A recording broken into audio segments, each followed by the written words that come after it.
Vou te falar hoje 4 coisas que caracterizam o vínculo empregatício e você precisa evitar a todo custo, a não ser que você queira ser processado. Toda relação contratual civil, ele passa sob aquela dúvida, né? Será que isso aqui é uma relação contratual civil? Será que não é uma relação de emprego? Para você afastar quaisquer dúvidas sobre isso, eu vou te falar os 4 principais elementos que caracterizam a relação de emprego e que você precisa evitar a todo custo. Se você contrata um profissional autônomo, pessoa física, para desempenhar uma atividade na tua empresa, como prestador de serviço autônomo, você tem que ficar atento a essas questões. O primeiro deles é pessoalidade. Mas, doutor Léo, eu contratei um profissional autônomo, é ele mesmo, não pode ser outra pessoa. Mas aí é que está a grande questão. Se você contrata um profissional autônomo e na regra trabalhista do artigo 3º da CLT diz que o empregado é toda pessoa física que presta a atividade, que presta o serviço, que desenvolve a atividade a um empregador, ele está falando de pessoalidade. Então as duas questões se confundem. Doutor Léo, como eu posso afastar a pessoalidade nesses casos? Você não tem como afastar a pessoalidade, mas você precisa afastar um desses requisitos. Ou seja, se você contrata um profissional como ele tem no expertise para desenvolver uma determinada atividade, é ele que tem que desenvolver. Isso não quer dizer que ele seja empregado. Então tem outros 3 itens que você precisa entender para afastar de vez quaisquer questões de vínculo empregatício e evitar que você seja processado ou que você perca uma ação trabalhista. O segundo é a onerosidade. Doutor Léo, poxa, mas quem é que presta serviço de graça? Então, esse é o posicionamento dos tribunais do trabalho. Esse é o entendimento da doutrina. Esse é o entendimento na análise, na homilética, quando você analisa a lei, que é o artigo 3º da CLT. Primeiro, pessoalidade, não tem como afastar. O segundo, onerosidade de quem trabalha de graça. O terceiro, ele diz respeito à habitualidade. Se você é um profissional autônomo ou contratado como autônomo ou empresário que está me assistindo aqui e contrata alguém para te prestar serviço, esse serviço ele não pode ser de maneira habitual. Quebra isso, não se sujeite a isso, não permita que isso atinja a tua relação contratual civil. Cobre sim resultado, tenha clareza dentro do contrato do que deve ser entregue e o que será cobrado àquele profissional que foi contratado.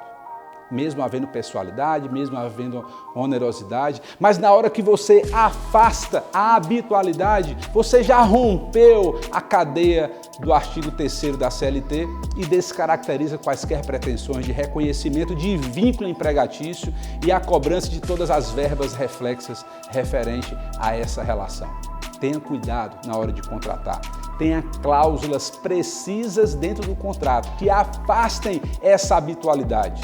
O profissional autônomo, ele tem que ter autonomia para desempenhar a sua atividade. E aí, se você separa dentro do teu ambiente um local para esse prestador de serviço trabalhar, você tem que sentar naquele sofá para desempenhar a tua atividade. Ele tem um local habitual para estar dentro da empresa.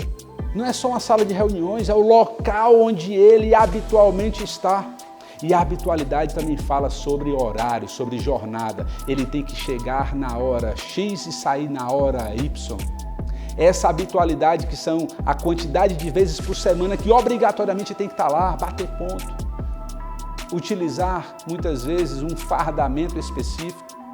Tudo isso diz respeito à relação de emprego. E se você tem profissionais autônomos contratados na tua empresa, não deixe de observar isso. Agora, antes de ir para o 4º ponto, que é o ponto principal desse conteúdo, eu quero te pedir algo. A levar esse conteúdo ao maior número de pessoas que você conhecer. Compartilhe esse conteúdo. Se ele está fazendo sentido para você, se ele está te ajudando a ter mais segurança jurídica nas tuas relações contratuais, não deixa esse conteúdo, não retenha esse conhecimento para você, assim como eu não estou retendo esse conhecimento para mim. Estou difundindo isso. Compartilhe com o maior número de pessoas. Agora vem para o quarto ponto. O quarto ponto que você não pode deixar de observar nas tuas relações contratuais para evitar um passivo trabalhista é a subordinação. O profissional autônomo, como a nomenclatura já diz, ele tem autonomia para desempenhar a sua atividade profissional. Na hora que você diz para o teu profissional autônomo que ele tem que desempenhar essa atividade que está no contrato, agora, dessa forma, e entregar hoje, dentro do prazo, que tem que parar de fazer isso, aquilo, outro, para atender o que você está determinando, isso é subordinação, isso é sujeição. E essa é a principal fonte de caracterização de relação de emprego. Quer perder na Justiça do Trabalho? Gere provas de subordinação a favor do teu prestador de serviço.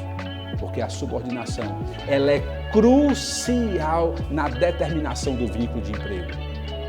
Tenha provas que não haja subordinação, que o autônomo tem autonomia para desempenhar o seu trabalho, de escolher a melhor técnica, de escolher a melhor forma de trabalhar. Nós tivemos um caso emblemático numa rede de clínicas odontológicas, onde o profissional dentista contratado com contrato, relação contratual civil, para prestar serviço na clínica, ele entrou com a reclamação trabalhista de quase R$1 milhão.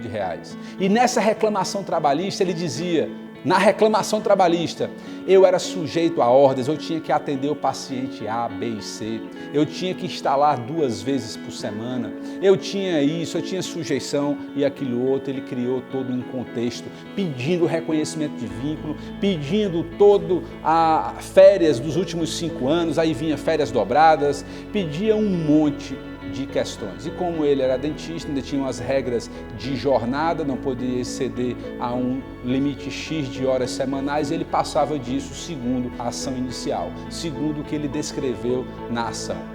E aí fomos para as provas. E nas provas ficou muito claro, tanto na prova documental, porque tinha um contrato de prestação de serviço, existia uma liberalidade do profissional de cancelar a agenda, de desmarcar pacientes, de não querer atender determinados pacientes. E mais, a escolha do tratamento adequado para o paciente era pelo profissional. A escolha do material, do tratamento que ele iria fazer da mesma forma. Ou seja, ele tinha de fato a autonomia para desempenhar a sua atividade profissional, da qual gerava aquela relação de contratação civil, onde eram parceiros na operação. Um exercia a sua atividade técnica principal, que era a odontologia, e o dono da clínica montou toda a estrutura e trazia os pacientes, e eles dividiam o resultado. Ou seja, foi descaracterizada qualquer tipo de reconhecimento de vínculo empregatício e a ação foi 100% julgada improcedente. Mas para isso teve que gerar provas documentais, como eu falei, e testemunhais. Outros colegas lá, dentistas, ratificaram a mesma situação. A agenda flexível, ele podia ir ou não ir no dia que ele quisesse, bem como desmarcar, escolher tratamento, tudo isso que eu falei aqui. Então fica muito bem atento ao que eu vou te falar agora.